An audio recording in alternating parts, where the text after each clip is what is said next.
Welcome to Microsoft Build 2017. My name is Christopher Harrison, and this is going to be creating FAQ bots by using QnA Maker. As you can see on the slide, I'm an SDE inside of DX, and my Twitter handle is @GeekTrainer if you feel so inclined.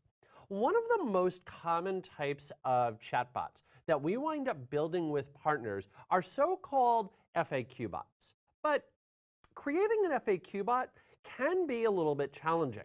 That, for starters, the knowledge base already exists. And you really have better things to do with your time than to have to go back and recreate all of that. I really don't feel the need to go out and set up a brand new database just to have all of that exact same information that already exists somewhere on our website.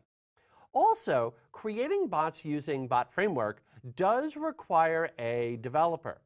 And developers typically are not going to be domain experts. That's why you have knowledge workers and other people who truly understand everything that's going on with your organization, with the event that you're holding, etc. And so I would really rather have the knowledge workers be in charge of that corpus of data. The problem, of course, is that your knowledge workers are not developers. So they're not going to be the ones that'll be going off and creating the bot. So we need something that's going to be able to address all of those issues. And this is where QnA Maker comes into play.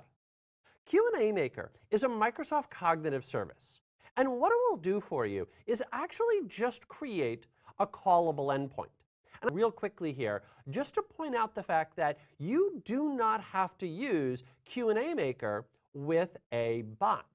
So one thing that you might decide, one thing that you're going to see, is that when I go off and I set this up, I'm just going to get that REST endpoint. With a little bit of jQuery, I could actually just incorporate this into an existing page and allow people to ask questions of it directly without necessarily having to go forth and build a bot.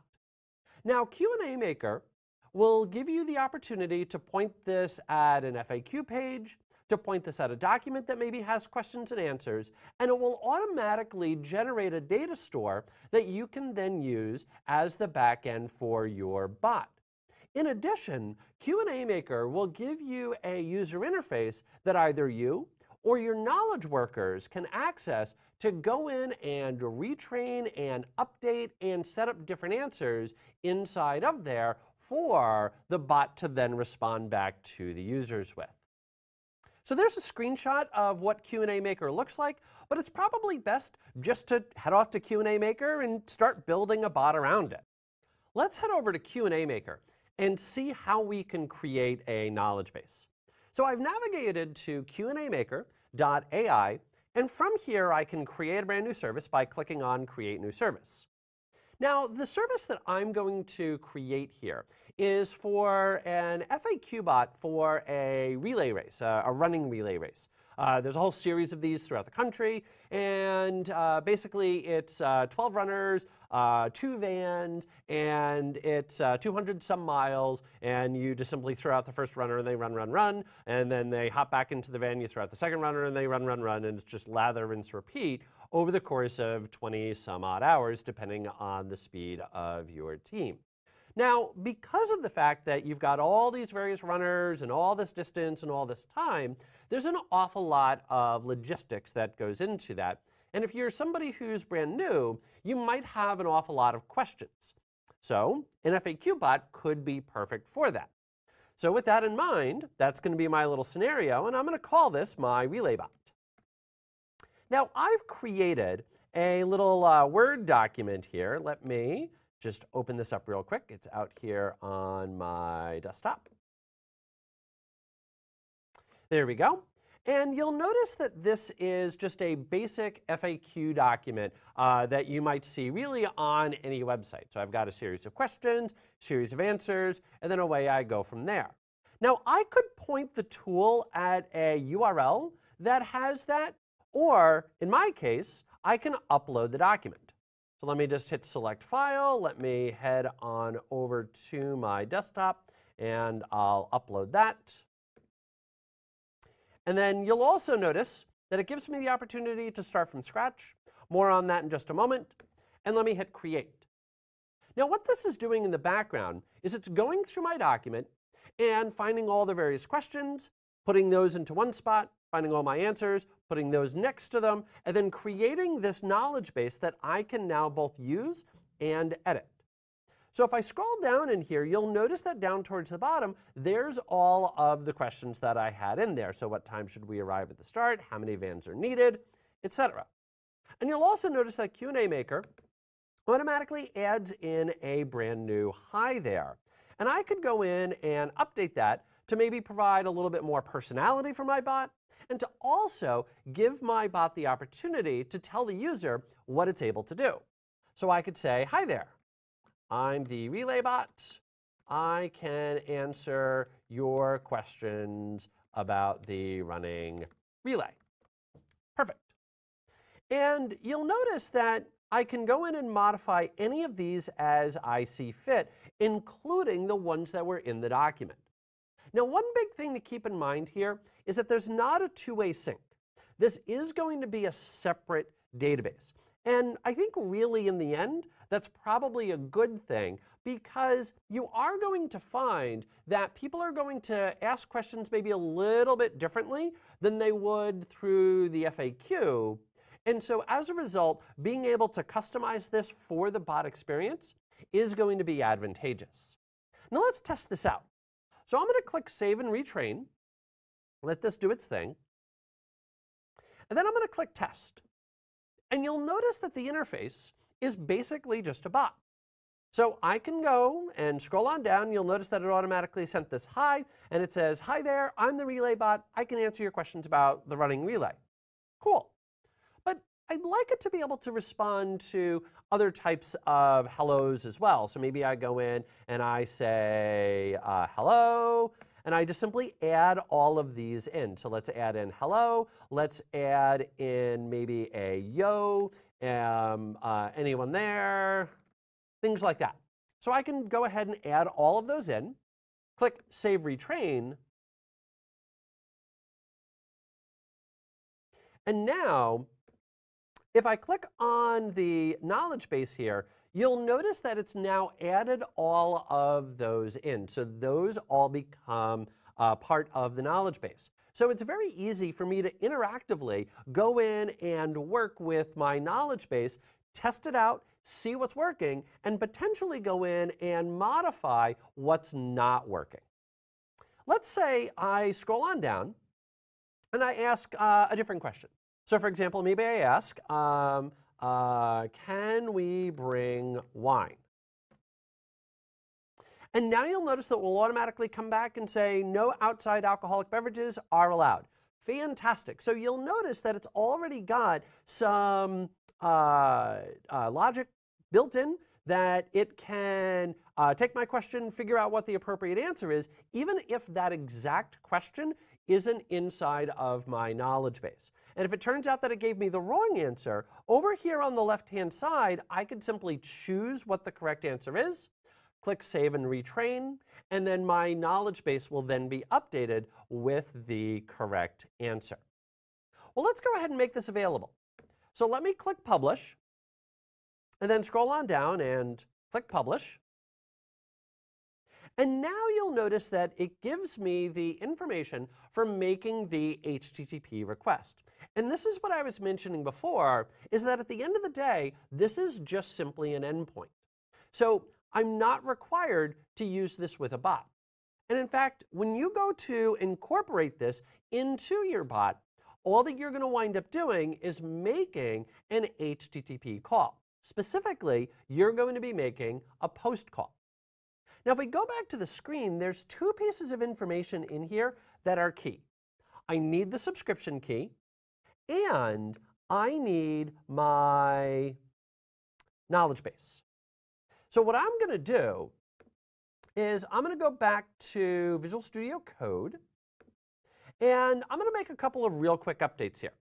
You'll notice that I've got an environmental file where I can put in my subscription key, and I can put in the knowledge base ID. So let me just copy and paste both of those into there. Cool. And now I've got all the behind the scenes information into my bot. If I take a look at the code, what you're going to notice is that I've got a basic bot.js. This is going to be my bot. And I've set it up with a call to my QnA dialog.js file. And that's where the dialog is going to exist for this bot.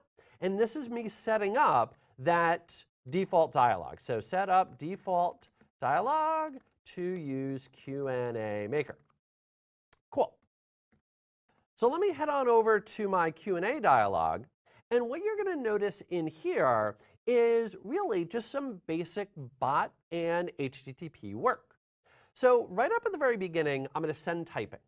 And that's basically you telling the user, hey, we're doing something. You're going to be making an HTTP call. That might take it a couple of moments. It's always a good idea just to go ahead and send typing. That way the user knows that there's something going on. Then we're going to read the message, and that's inside of session message text.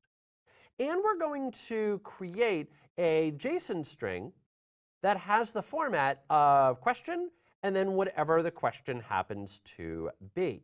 And if I kick back over to my QnA Maker, you'll notice that down here towards the very bottom, it tells me that's what the format needs to be.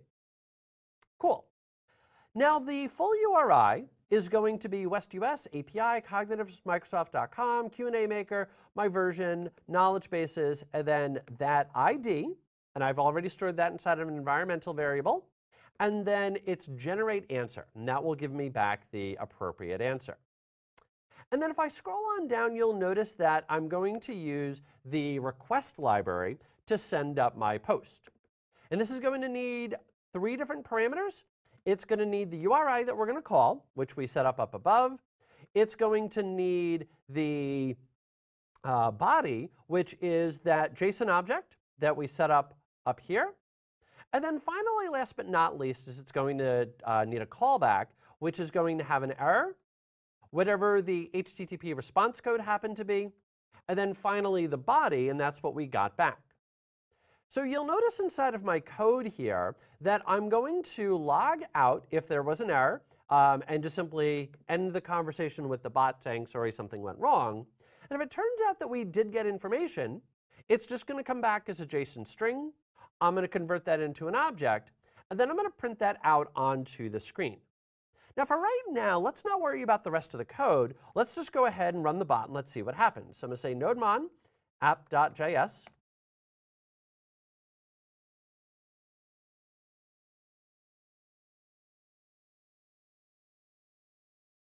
And then let me fire this up, and let's say, hi there. And you'll notice that even with the typo, again, that little bit of fuzzy logic, it comes back and says, hi there, I'm the relay bot. I can answer your questions about running the relay. Fantastic. And if I go back to the screen, you'll notice that it printed out my JSON object for me. So let me, just down here towards the very bottom, oops, it didn't copy. I thought it did. Let's go grab that again.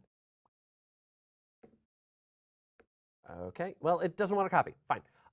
What you'll notice here is that there's 2 parameters or 2 properties inside of this JSON object that we got back. The first one here is answer. And that is, of course, whatever we got back answer-wise from the knowledge base. The second is going to be the score. And that score is a 0 to 100 on how sure it is that it got the right answer. And so you'll notice that if I go back up to my code, I'm going to use that score to figure out how I want to respond back with the message. So if it's greater than, let's say, 50%, then we can be really, really confident, yep, we got the right answer, so we'll just simply send that back. And if it turns out that the score is less than 50, then we can go back and say, well, not 100% sure if this is right. So we can send that out and then send out whatever the answer was. And then finally, last but not least, is we can print out that we just don't have the appropriate answer. And so if I just simply go back, I need my bot to restart itself here. Cool, it did. And let's go ahead and send something like, can we bring wine. You'll notice that sure enough, it will come back and give me the correct answer. And if we go in and we take a look at the score, you'll notice that it wasn't as sure about that. And the reason, of course, for that is that it's looking at wine, it's looking at that bit of fuzzy lookup, and then looking through all the various responses and trying to figure out which one fits best. Now, if I wanted at this point, I could then go back to my QnA Maker and update that and add that question in. And I could also, kind of a next step from here, go back to my bot and maybe start doing a little bit of logging here, that I could figure out, what the various scores were, what the various questions are, and then use that information to keep my knowledge base up to date. So I've got a lot of options there when it comes to working with QnA Maker and working inside of my bot, because again, at the end of the day, it's just simply an endpoint. So from here, you can go check out my code at github.com/geektrainer/FAQbot. You can go check out QnA Maker at https://QnAmaker.ai. And then finally, last but not least, you can get a bit more just bots training in general by checking out our MVA on building bots by using Node.js. Thanks a lot for tuning in, and I hope you enjoy the rest of Build.